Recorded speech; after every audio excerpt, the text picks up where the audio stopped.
quão grande amor nos tem concedido o Pai, que fôssemos chamados filhos de Deus. Eu e você temos que responder para nós mesmos: o que farei de Jesus? Chamado livro de Testemunhos, volume 9, página 189, diz assim: se nos humilhássemos perante o Senhor e fôssemos bondosos, o mexeriqueiro descobre o segredo. Deus dá e Deus cobra, mas Deus não cobra nada que Ele não deu antes.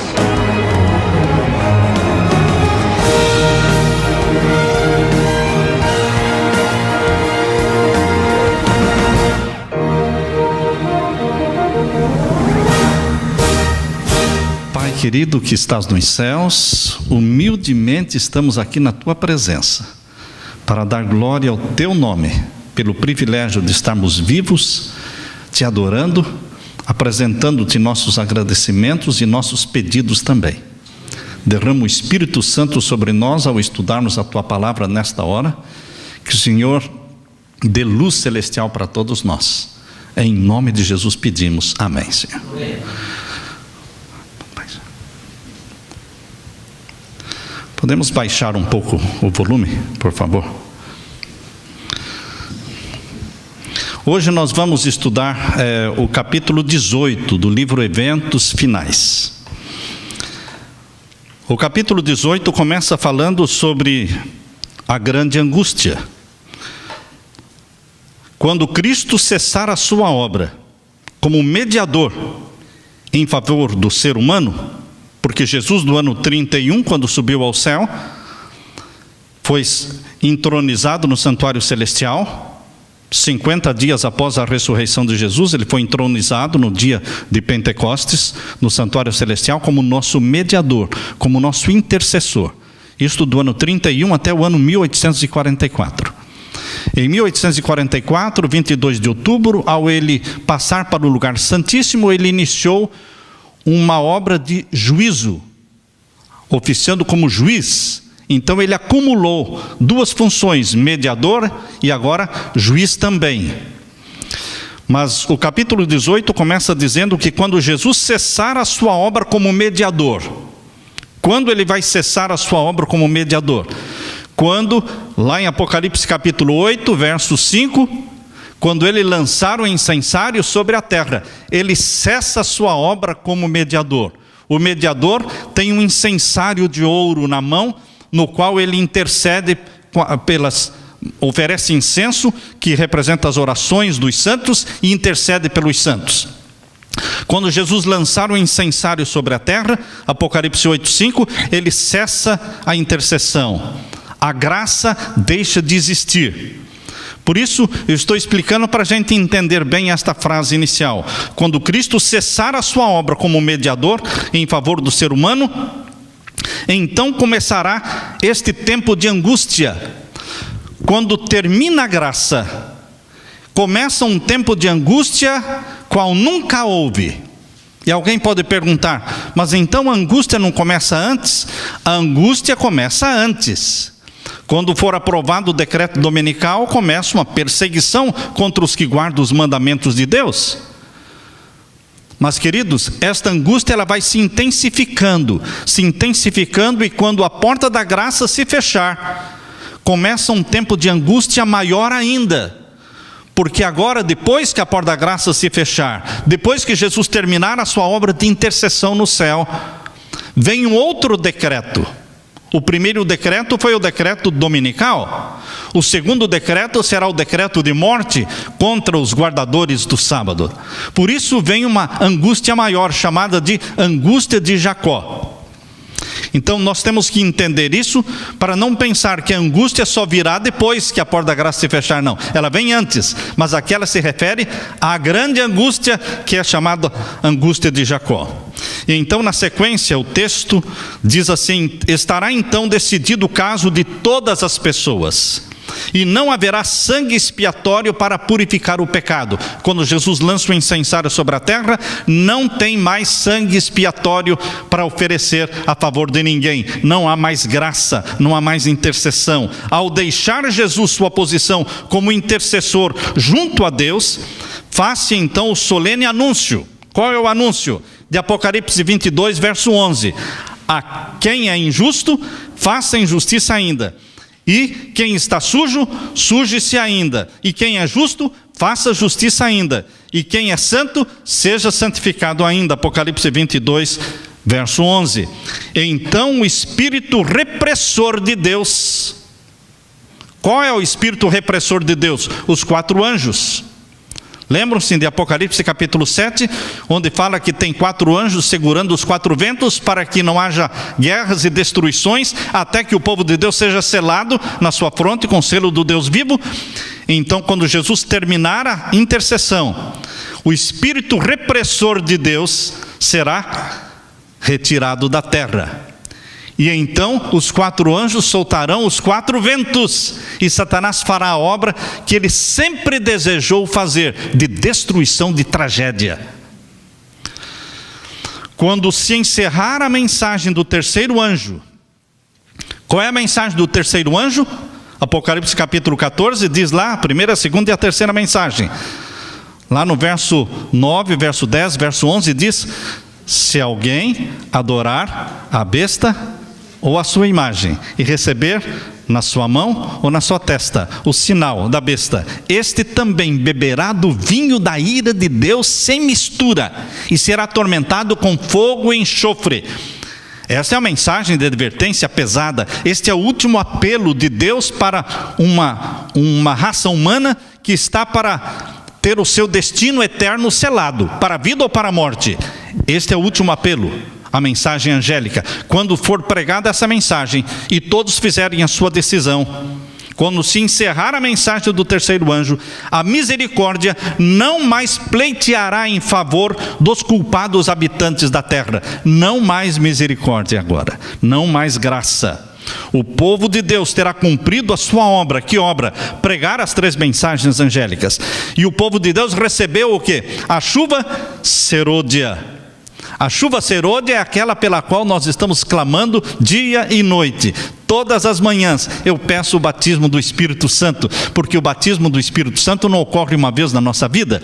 A chuva serôdia deve ser derramada diariamente na sua vida. E alguém me pergunta: quando é que eu sei que eu estou sendo batizado pelo Espírito Santo? Quando você, rompendo com seus pecados conhecidos, você clama pelo batismo do Espírito Santo, você começou a receber. Pediu, recebe. Buscou, encontra. Bateu, a porta se abre. Você tem que crer que aquele que pede, recebe. A chuva serôdia, o refrigério pela presença do Senhor. E acha-se preparado para a hora decisiva que diante dele está. Que hora decisiva é esta que está diante daqueles que forem batizados pela chuva serôdia do Espírito Santo?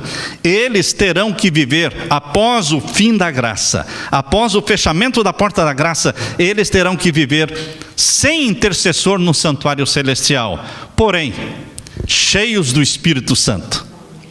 O Espírito Santo se retira dos habitantes da terra e se acumula no povo de Deus, nos santos do Altíssimo, que sempre e eternamente serão templos do Espírito Santo, nunca deixarão de ser templos do Espírito Santo. No céu, anjos apressam-se de um lado para o outro. Um anjo que volta da terra anuncia que a sua obra está feita. O mundo foi submetido à prova final, e todos os que se mostraram fiéis aos preceitos divinos receberam o selo do Deus vivo. Apocalipse 7, verso 2. A última obra, antes da porta da graça se fechar, é o selamento do povo de Deus. Primeiro as primícias são seladas, depois a grande multidão convertida na hora 1/10 é selada também. Todos selados pelo selo do Deus vivo, batizados pela chuva serôdia do Espírito Santo. E então diz aqui: cessa então Jesus de interceder no santuário celestial. Cristo fez expiação por seu povo, apagou os seus pecados, o número dos seus súditos completou-se, e o reino e o domínio e a majestade dos reinos debaixo de todo o céu estão prestes a serem entregues aos herdeiros da salvação, e Jesus deve reinar como Rei dos reis e Senhor dos senhores. Queridos, esse tempo de angústia, que começa antes do fechamento da porta da graça, mas se intensifica muito após o fechamento da porta da graça, esse tempo de angústia e de agonia que está diante de nós, exigirá uma fé para que a gente possa suportar. Suportar o quê? A demora, a fome, fé que não desfaleça ainda que severamente provada. O tempo de angústia, como nunca houve, mencionado lá em Daniel capítulo 12, verso 1, está prestes a manifestar-se sobre nós e necessitaremos uma experiência que hoje nós ainda não temos. Ainda a igreja de Deus não possui esta experiência. Muitos são demasiado indolentes para obter essa experiência.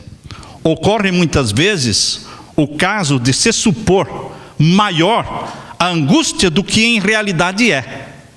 Já ouviram pessoas dizendo: pare de alarmar as pessoas, não vai ser tão difícil assim, não vai ser duro assim, não vai ser tanta angústia desta forma. Queridos, prestem atenção nesta frase. Ocorre muitas vezes o caso de se supor maior a angústia do que em realidade é. Agora a frase seguinte: mas não vai ser assim com relação à crise diante de nós. Não dá para exagerar a crise. Não dá para você falar de tal forma que exagere a crise, exagere a angústia. Não, queridos, não dá para exagerar. A mais vívida descrição não pode atingir a grandeza daquela prova.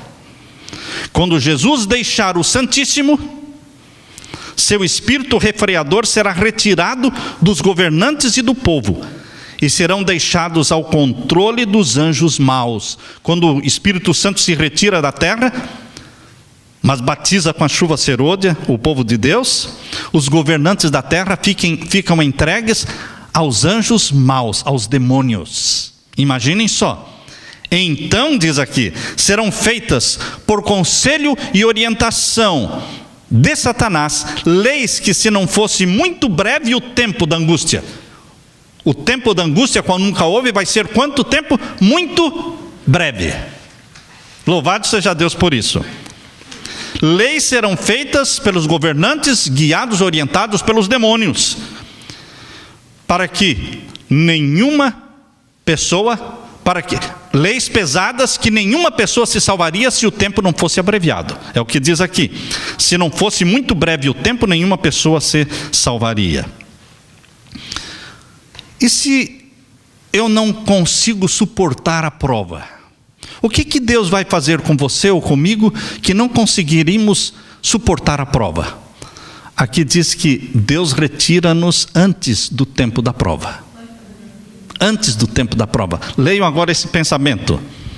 Porque às vezes há pessoas tão sensíveis que dizem: não vou suportar perseguição, correr, ir para o mato, não é? Ver os meus filhos sendo presos, e vai ser muita angústia, eu não posso suportar isso. Deus o Pai sabe quem suporta e quem não suporta. Deus o Pai sabe. Os mártires, eles também pensavam não poder suportar a morte de mártir nas arenas, sendo queimados ou comidos pelas feras. Mas Deus dava poder adicional.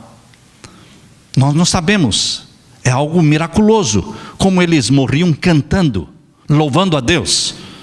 Parece que Deus anestesiava e dava um poder adicional para que suportasse um momento difícil. Mas a mensagem aqui diz que Deus vai retirar alguns antes do tempo. Vamos ler o pensamento. Nem sempre, porém, é prudente suplicar cura incondicional. Quando uma pessoa está enferma e nós queremos que ela seja curada ou seja curada. Já ouviram casos assim? Que as pessoas querem que seja curada ou seja curada. Não admitem que morra. Não é sábio exigir cura incondicional. Por quê? Deus, Ele sabe se aqueles em favor de quem se fazem petições seriam capazes de suportar a aflição e a prova que sobre eles viriam caso vivessem. Deus conhece o fim desde o princípio.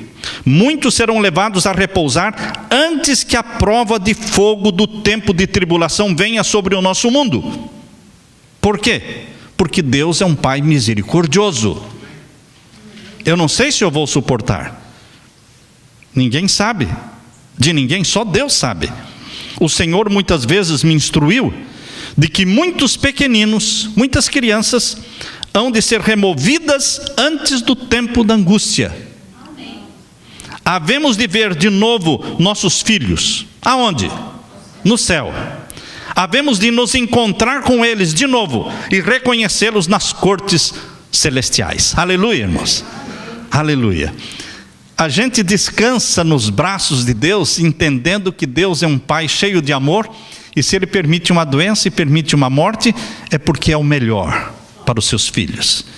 Se nós oramos pela salvação, pela cura do nosso filho, e ele morre, da nossa criança, e ela acaba morrendo, nós descansamos, não nos desesperamos, porque sabemos que Deus fez o que é melhor. Nós aceitamos a resposta de Deus, mesmo que doa no nosso coração.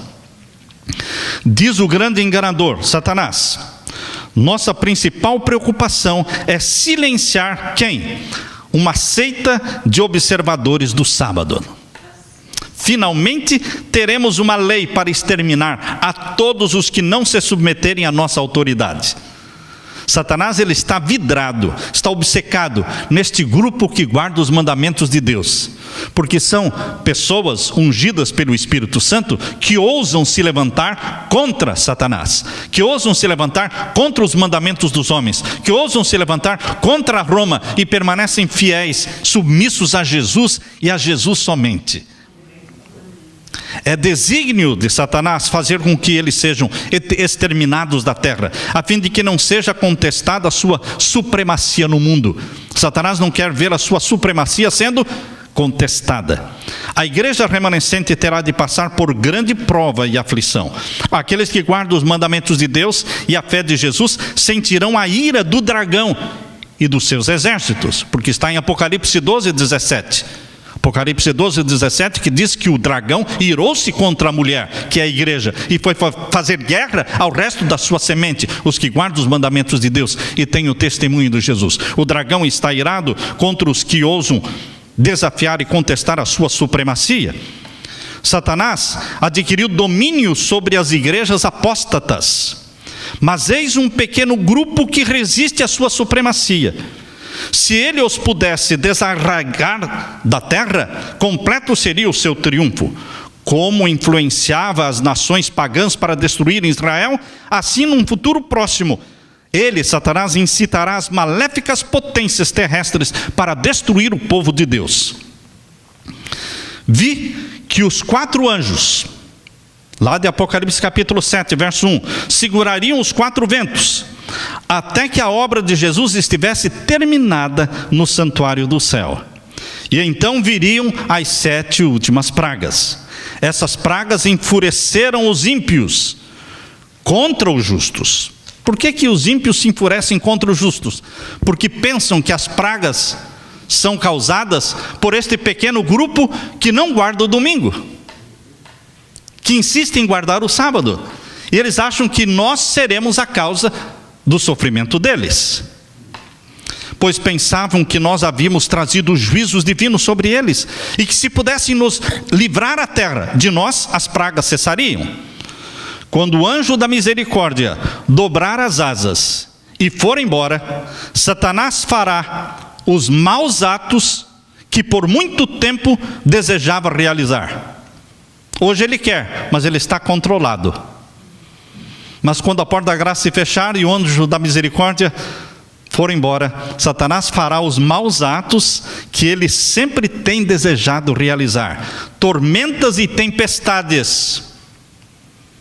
Esses storms, esses furacões, esses tornados que vocês veem hoje, não são nada parecidos com aqueles que virão. Porque aí, diz aqui, tormentas e tempestades, guerras e derramamento de sangue. Ele, Satanás, se deleita nessas coisas, efetuando assim a sua colheita. E tão completamente serão as pessoas enganadas por Satanás, que declararão que essas calamidades constituem o resultado da profanação do primeiro dia da semana, o domingo. Dos púlpitos das igrejas populares, imaginem só, dos púlpitos, os pastores pregando, será ouvida a declaração de que o mundo está sendo punido por causa de quê?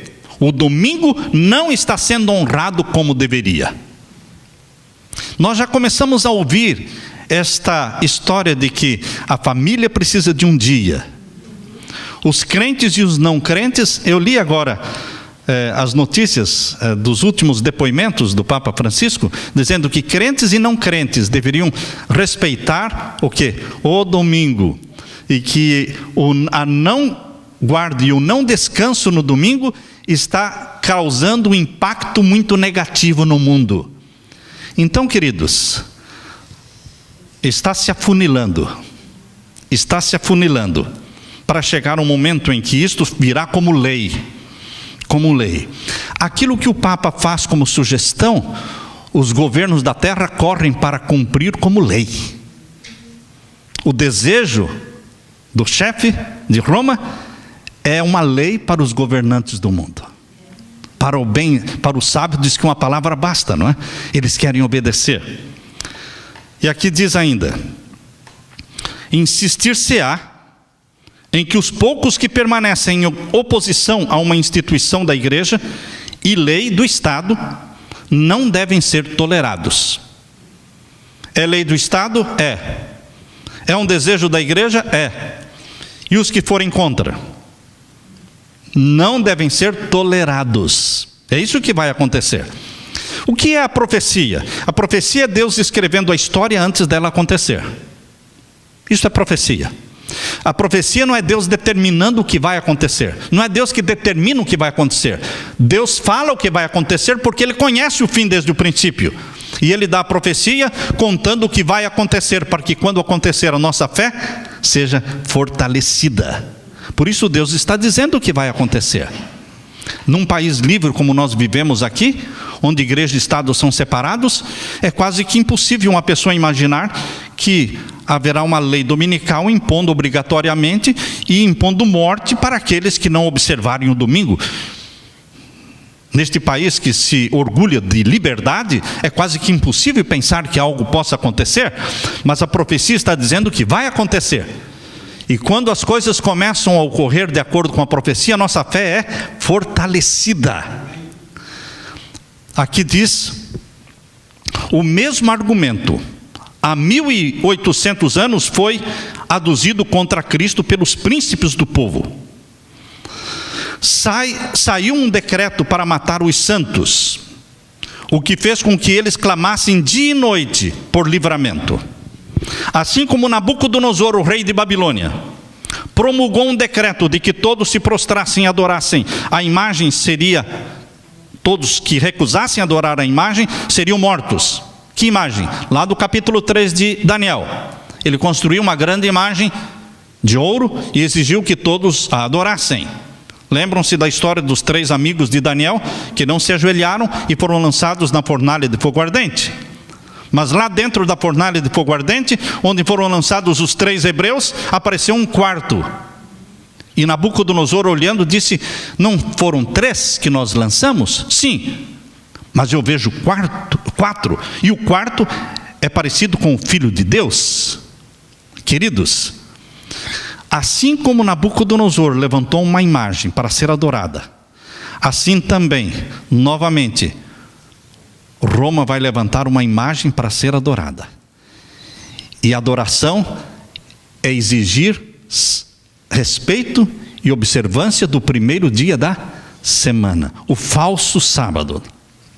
Como Nabucodonosor, o rei de Babilônia, promulgou um decreto de que todos os que não se prostrassem e adorassem a imagem seriam mortos, também será feita uma proclamação de que todos os que não reverenciarem a instituição, qual?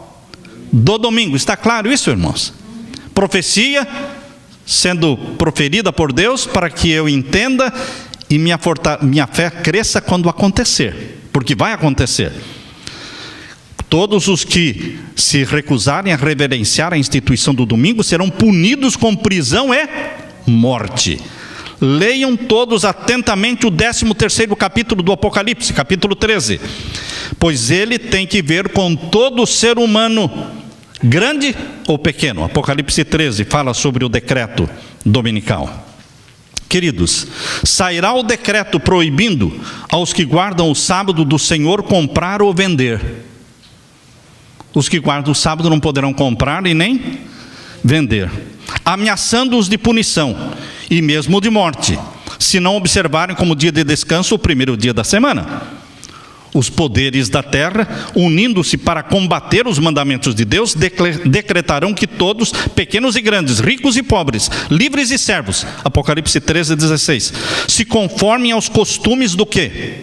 Da igreja. Não aos costumes da Bíblia, aos costumes da igreja. Pela observância do falso sábado, todos os que se recusarem a conformar-se serão castigados pelas leis civis. Então vão usar as leis do Estado para impor algo que é religioso. Como podem usar a lei do Estado para impor um dia que é religioso?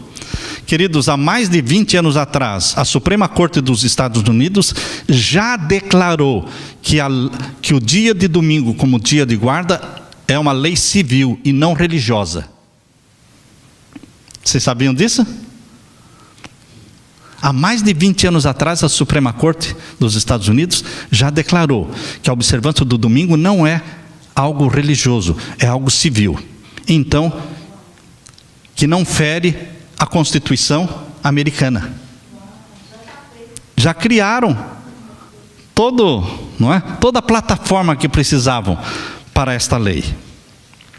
Os poderes da terra unem-se para combater os mandamentos de Deus. A ira das pessoas será especialmente despertada contra os que santificam o sábado do quarto mandamento, e por fim um decreto universal denunciará a esses como dignos de morte. O decreto que finalmente sairá contra o povo remanescente de Deus será muito semelhante ao decreto do tempo de Assuero. Assuero foi um rei persa que viveu no tempo da rainha Esther. Naquele tempo se promulgou um decreto de morte contra os judeus, e a rainha Esther era judia, mas Deus livrou o seu povo naquele tempo. O decreto de morte que vai ser aprovado é muito parecido com aquele. Por que parecido? Porque naquele tempo nenhum judeu morreu, e agora nenhum dos santos de Deus morrerá também quando sair o decreto de morte. Hoje os inimigos da verdadeira igreja vêm no pequeno grupo de guardadores do sábado como sendo um Mardoqueu sentado à porta. Quando Amã passava, Mardoqueu não se ajoelhava diante dele. E Amã tinha uma raiva daquele Mardoqueu, mandou preparar uma forca para Mardoqueu. Mas quem morreu naquela forca? Amã e todos os seus filhos foram mortos na forca. Amã não morreu sozinho, mandaram matar também os filhos. Então, queridos, o decreto de morte contra os santos do Altíssimo, o decreto de morte contra os que guardam os mandamentos de Deus, o feitiço vai virar contra o feiticeiro. Por quê? Cristo vem para nos libertar, e quem vai morrer? Não os santos de Deus, mas os que transgridem os mandamentos de Deus. Eles é que morrerão. Naquele tempo se levantará Miguel. Miguel, grande príncipe, é Jesus, que se levanta pelos filhos do teu povo. Há pessoas que contestam, achando que Miguel não é Jesus. Miguel é o nome de guerra de Jesus. Miguel é o nome de guerra de Jesus. Quando aparece Jesus lutando contra Satanás, ele não é chamado Jesus, ele é chamado Miguel. Jesus é o nome do Salvador. Miguel é o nome daquele que vence as batalhas contra Satanás, que é o próprio Jesus, mas com outro nome. Emanuel é o nome do Deus encarnado. Emanuel, Deus conosco. E assim por diante, queridos. Cristo tem um nome para cada aspecto da sua missão aqui na terra. Naquele tempo vai se levantar Miguel, grande príncipe, que se levanta pelos filhos do teu povo, e haverá um tempo de angústia qual nunca houve desde que houve nação até aquele tempo, mas naquele tempo livrar-se-á o teu povo todo aquele que se achar inscrito no livro. Daniel 12:1. Se o meu nome está escrito no livro da vida, eu vou ser liberto, salvo e arrebatado para o céu. Agora resta perguntar para mim mesmo e para você: será que o nosso nome está no livro da vida? Nós temos que ter certeza Eu não devo pensar, não, talvez, eu acho. Não use talvez e nem eu acho. Você tem que ter certeza. Aquele que aceita Jesus como Salvador, confessa a Ele os pecados, abraça-o como Salvador, e agora, pelo poder do Espírito Santo, vive em obediência a Deus, o nome dele está no livro da vida. E Cristo virá buscar os seus filhos obedientes, deixando os desobedientes morrerem. Deus só vai levar para o céu filhos e filhas obedientes a Ele. Quando vier esse tempo de angústia, todo o caso estará decidido. Não haverá mais graça, nem misericórdia para o impenitente. O selo do Deus vivo estará sobre o povo de Deus.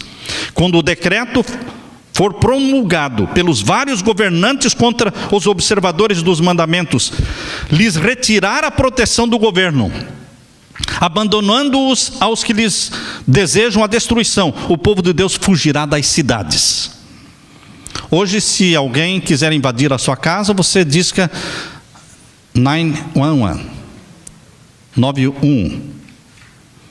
Naquele tempo, quando as pessoas quiserem invadir a sua casa, não vai adiantar discar 911, porque vai ser aprovado pelo governo, pelas autoridades, de retirar a proteção daqueles que insistem em guardar o sábado. Então nós vamos ter que fugir das cidades e ir para os campos, para as florestas. Muitos já estão indo desde agora, não é? É uma boa coisa, já ir morar no campo desde agora. Mas aqueles que ainda estiverem na cidade neste tempo terão que fugir, porque não terão nenhuma proteção na cidade. Quando o decreto promulgado pelos vários governantes contra os observadores dos mandamentos lhes retirar a proteção do governo, abandonando-os aos que desejam a sua destruição, o povo de Deus fugirá das cidades e vilas e se reunirá em grupos, habitando nos lugares mais desertos e solitários. Muitos encontrarão refúgio na fortaleza das montanhas, muitos, porém, de todas as nações e todas as classes, elevadas e humildes, ricos e pobres, negros e brancos, serão arrojados na escravidão mais injusta e cruel. Muitos fugirão para as montanhas, mas muitos dos filhos de Deus serão presos. Não pensem que todos poderão fugir da cidade, porque alguém terá que pregar, alguém terá que testemunhar. Por isso existirão muitos filhos de Deus que estarão presos na mais injusta e cruel escravidão.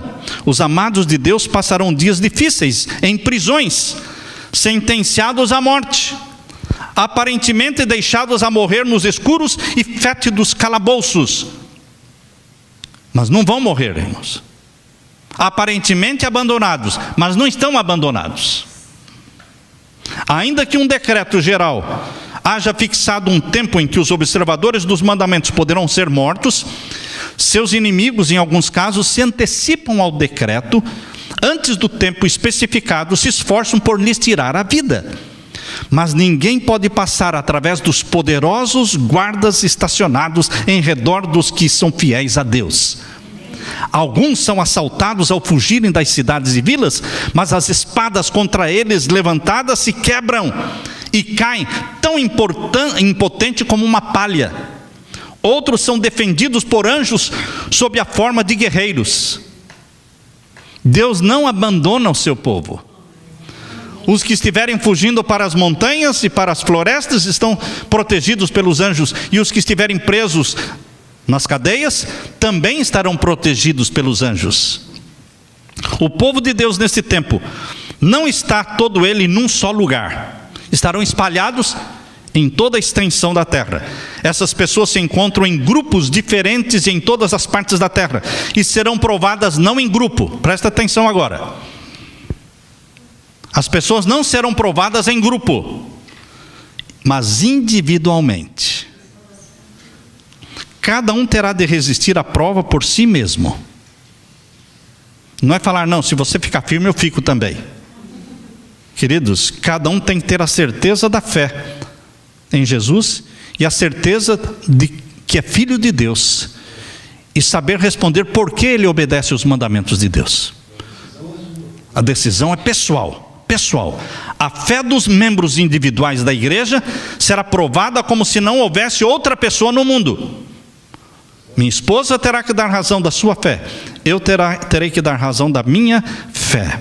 Casas e terras serão de nenhuma utilidade para os santos no tempo da angústia. De que vai adiantar casas e terras? Para nada. Pois terão de fugir diante das turbas enfurecidas, e nesse tempo suas posses não poderão ser liberadas para o avanço da causa de Deus, a pregação da verdade. Nesse tempo não adianta mais. Vi que se alguém se apegar à sua propriedade, presta atenção nisso. Vi que se alguém se apegar à sua propriedade, suponhamos que você tem 2 casas, 3 casas, 4 casas, uma fazenda, 2 fazendas, não é? Poupança, enfim, todo mundo procura ter a sua poupança. Vi que se alguém se apegar à sua propriedade e não inquirir, não perguntar ao Senhor quanto ao seu dever de vender ou não vender, e quando vender e por quanto vender, ele não pergunta, ele não busca saber de Deus, ele, Deus, não fará conhecido esse dever. Deus não vai falar para você quando vender e por quanto vender se você não perguntar. Se você não quiser, de coração sincero, investir dinheiro na obra do Senhor. Aqui diz, ele não fará conhecido esse dever, sendo-lhes permitido conservar a sua propriedade, e no tempo da angústia isso virá sobre eles como o quê? Uma montanha para esmagá-los, e eles procurarão dispor dela, mas não será possível. Sabe quando você não quer ficar com aquilo na mão mais, e está dando para alguém, virou uma batata quente na sua mão agora, e você quer dar e ninguém quer. Não adianta mais. Você não pode vender. E aquilo que você acumulou, e a porta da graça se fechou, aquilo vai esmagar você com uma montanha, porque fala contra você. Queridos, é tempo de nós começarmos a perguntar. Não acredite nos pastores e não acredite em pessoas que dizem que você tem que vender isso, vender aquilo. Não. Pergunte para Deus. Deus não vai falar com você através do pastor. Deus vai falar com você pessoalmente. O Espírito Santo vai impressionar a sua mente de quando vender, por quanto vender. E onde investir o dinheiro. Onde colocar, onde está precisando mais. Isso é uma obra pessoal. O Espírito Santo age individualmente com cada um. Se desejassem ser ensinados, diz aqui, ele os ensinaria em tempo de necessidade, quando vender e quanto vender. Quando e quanto vender. Agora é demasiado tarde para pegar-se a tesouros terrenos. Quando é que Deus mandou a sua serva escrever isso? Em 1901. Em 1901, Deus pediu para a sua serva escrever, agora é demasiado tarde para se apegar a tesouros terrenos. E se eu perguntar agora, o que falar então de 2014? Se em 1901 Deus estava dizendo, não coloque o coração nos tesouros da terra, não é tempo de acumular. Em 2014, milhares de filhos de Deus estão planejando comprar isso e comprar aquilo, e vai acumulando e acumulando. Quem tem, quer ter mais. Isso é insaciável, não tem limites. E Satanás mantém os filhos de Deus ocupados com os bens da terra e esquecem que estão aqui para pregar o Evangelho, para preparar a família para o céu e preparar um povo para a volta de Jesus. A angústia de Jacó, queridos, só pode ser entendida esta angústia se nós entendermos a história de Jacó. Jacó estava vindo por ordem de Deus, voltando da Mesopotâmia, voltando para a terra dos seus pais, por ordem de Deus, quando ele recebeu a notícia de que Esaú estava vindo ao encontro dele, para tirar uma desforra. 20 anos antes, quando ele saiu de casa, ele saiu como um enganador, trapaceiro. Ele enganou Esaú. Esaú jurou matar Jacó. E agora Jacó voltava com a sua com as suas esposas, com seus filhos e com muito gado, com muito rebanho, muita riqueza. Deus falou para ele que era para voltar, mas agora Esaú vem contra ele, querendo matá-lo. E ele passou a noite toda em oração, lutando com um mensageiro celestial que veio até ele, e ele não sabia que era um mensageiro celestial.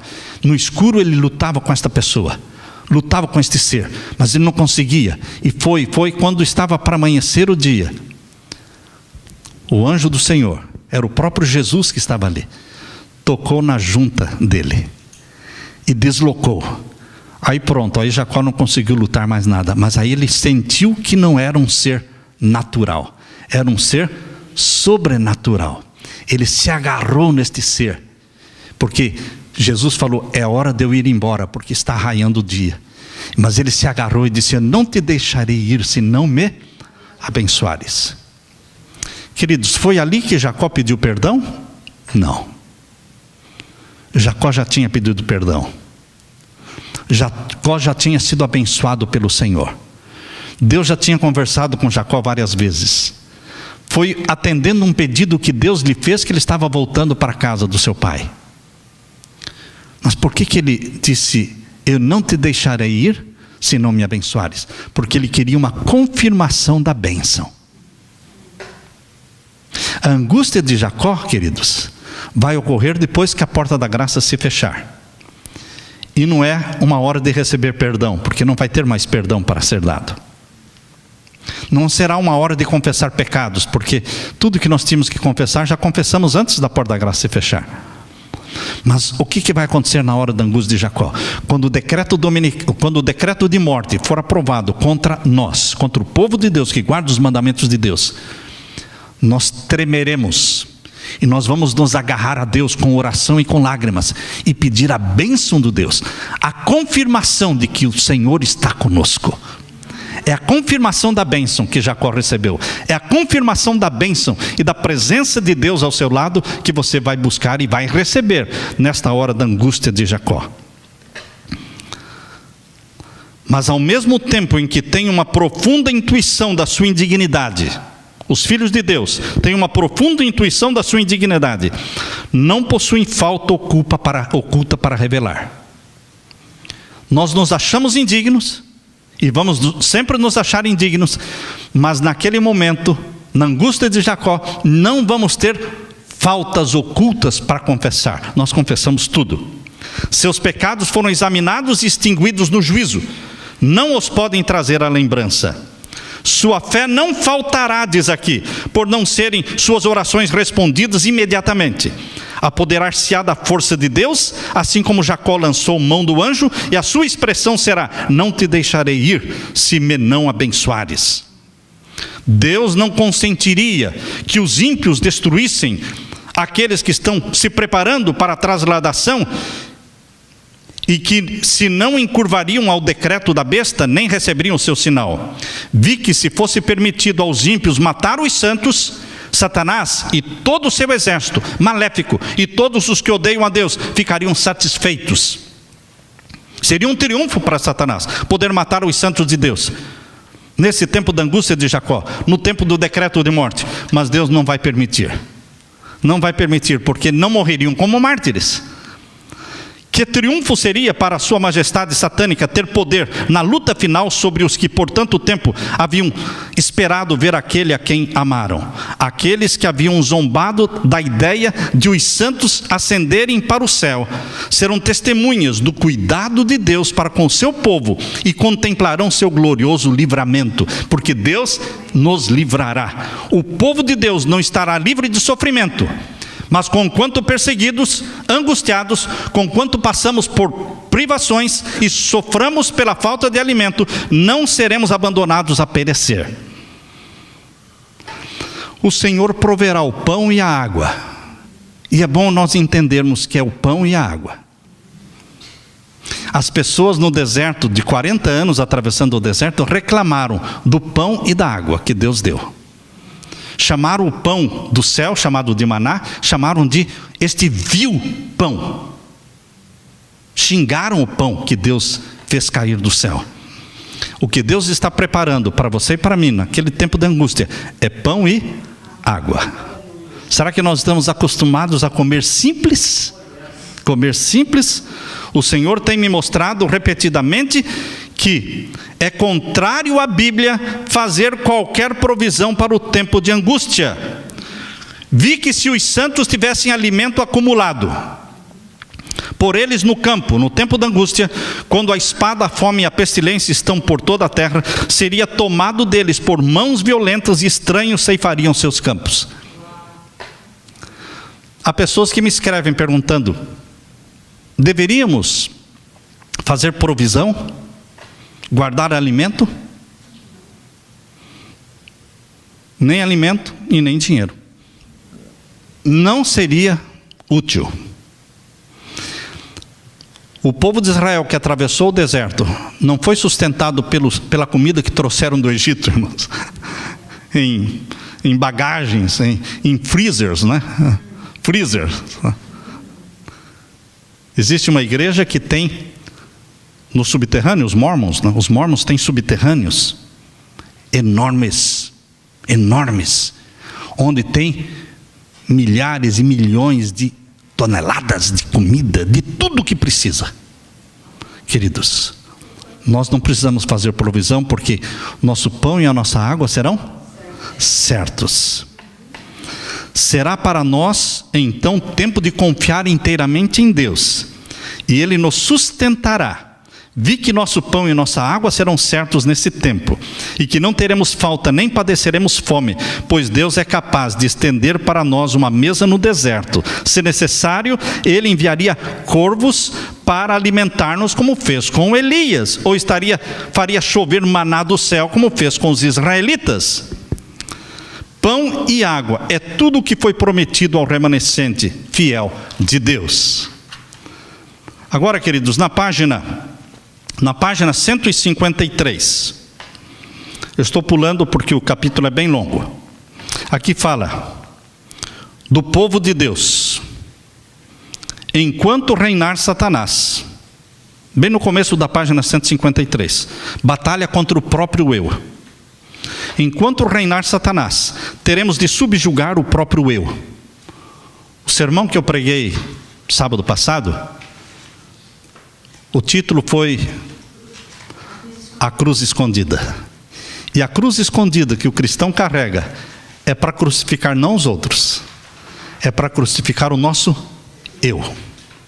O nosso eu é muito forte, muito egoísta. Eu em primeiro lugar.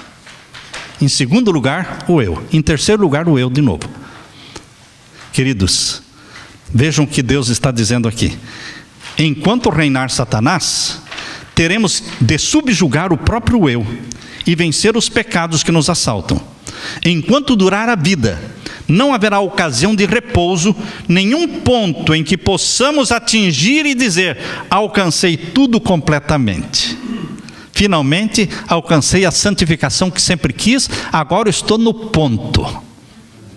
Agora eu cheguei no ponto. Queridos, nunca vamos chegar no ponto enquanto estivermos nesta terra com uma natureza pecaminosa, um corpo mortal. Só quando Jesus voltar e nos revestir de imortalidade e fazer com que este corpo mortal se revista de incorruptibilidade, o mortal se revista da imortalidade, então sim, não teremos mais uma natureza pecaminosa e teremos perfeição completa, total e absoluta. Mas não existe um ponto em que você diga: agora sim, eu estou como Deus quer. Sempre há algo a abandonar. Como eu preguei sábado, sempre existe algo para sacrificar. A santificação é o resultado de uma obediência que dura quanto tempo? A vida toda, diz aqui. Elevará a mente e acostumará a meditar no que é puro e santo. Mais embaixo, na página 153, fala dos 144 mil de Apocalipse 7. Presta atenção, isso pode tirar a dúvida de muitas pessoas. Muitos pensam nos 144 mil quando envolvendo todos os salvos, mortos e ressuscitados. Vejam o que Deus fala aqui. cantavam um cântico novo diante do trono. Cântico que ninguém podia aprender senão os 144.000. É o hino de Moisés e do Cordeiro, hino de livramento. Ninguém a não ser os 144.000 pode aprender aquele canto, pois é o da sua experiência, e jamais alguém teve experiência semelhante. Estes são os que seguem o Cordeiro para onde quer que vai. Apocalipse 14, verso 1 a 5. Estes tendo sido trasladados da terra. Quem quer completar? Dentre os vivos. Estes 144.000, tendo sido trasladados da terra, dentre os vivos. Entre os 144.000 não tem morto. Não há pessoas que passaram pela morte. Muitos pensam em que Ellen White, que já morreu, vai fazer parte dos 144.000. Mas o anjo prometeu para Ellen White que ela estará com os 144.000. Alguém estar com a minha família não quer dizer que ela faz parte da minha família. Ela estará com os 144.000, mas não fará parte dos, porque os 144.000 vão ser comprados dentre os vivos. Eles são tidos como as primícias para Deus e para o Cordeiro. Apocalipse capítulo 15, verso 3. Estes são os que vieram da grande tribulação de Apocalipse 7, 14. Agora, irmãos, a grande tribulação de Apocalipse 7, 14, ela é partilhada não só pelos 144.000. Quando você abre aqui em Apocalipse capítulo 7, você encontra nos primeiros versos do capítulo 7 os 144.000. Mas a partir do verso 9, você vê uma multidão que ninguém podia contar. Então, os 144.000 são as primícias dos salvos vivos. E a grande multidão que ninguém podia contar é a multidão convertida na hora undécima. É uma multidão que ninguém pode contar. Mas quem vai passar pela grande tribulação? As primícias, mais a grande multidão. Todos eles passam pela grande tribulação do capítulo 7. Por isso diz aqui, nesse texto que nós estamos lendo aqui na página 153, diz aqui: estes são os que vieram da grande tribulação. Apocalipse 7, 14.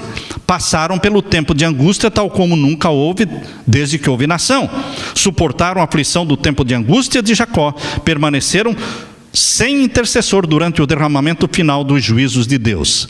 Quando Apocalipse 7 fala da grande tribulação, fala da grande multidão que ninguém podia contar e dos 144.000 que estão nos primeiros 5 versos. Primícias e seara dos salvos vivos passarão pela grande tribulação. Deus planejou isto. Deus está dizendo o que vai acontecer para que nós pertençamos, irmãos. Você pode pertencer, se você quiser, às primícias dos salvos vivos. Não é Deus que diz você sim, você não. Você que se escolhe. Você escolhe estar entre as primícias. Ou você pode pertencer à grande seara. Só que a maioria da seara dos salvos, desta grande multidão, vem de fora. Vem do budismo, do islamismo, do hinduísmo, da igreja católica, da igreja pentecostal, da igreja batista. A maioria vem de todas as igrejas, esta multidão de salvos, pessoas sinceras. Mas tem muitos adventistas vivendo uma vida morna, uma vida negligente, uma vida infiel, e dizendo: eu sei que eu não vou pertencer às primícias mesmo, então se eu puder estar na multidão, já estou contente. Mas lembrem-se que a multidão é formada por pessoas sinceras e fiéis, que viveram a luz que tinham. Na grande multidão não estará gente que não viveu a luz que tinha. Deus quer que o seu povo viva a luz que possui. Cada um será julgado pela luz recebida. Portanto, meus queridos, vamos viver de acordo com a luz que Deus está derramando em nossa vida. Que o Espírito Santo habite em nós. Que o Espírito Santo purifique a nossa vida. Que o Espírito Santo produza reforma e reavivamento na nossa vida. E que quando Jesus voltar, possamos abraçar Jesus Cristo, Miguel, o grande príncipe, e sermos arrebatados para para vivermos com Ele eternamente. Amém, irmãos? Louvado seja o Senhor. Amém, Senhor. Amém.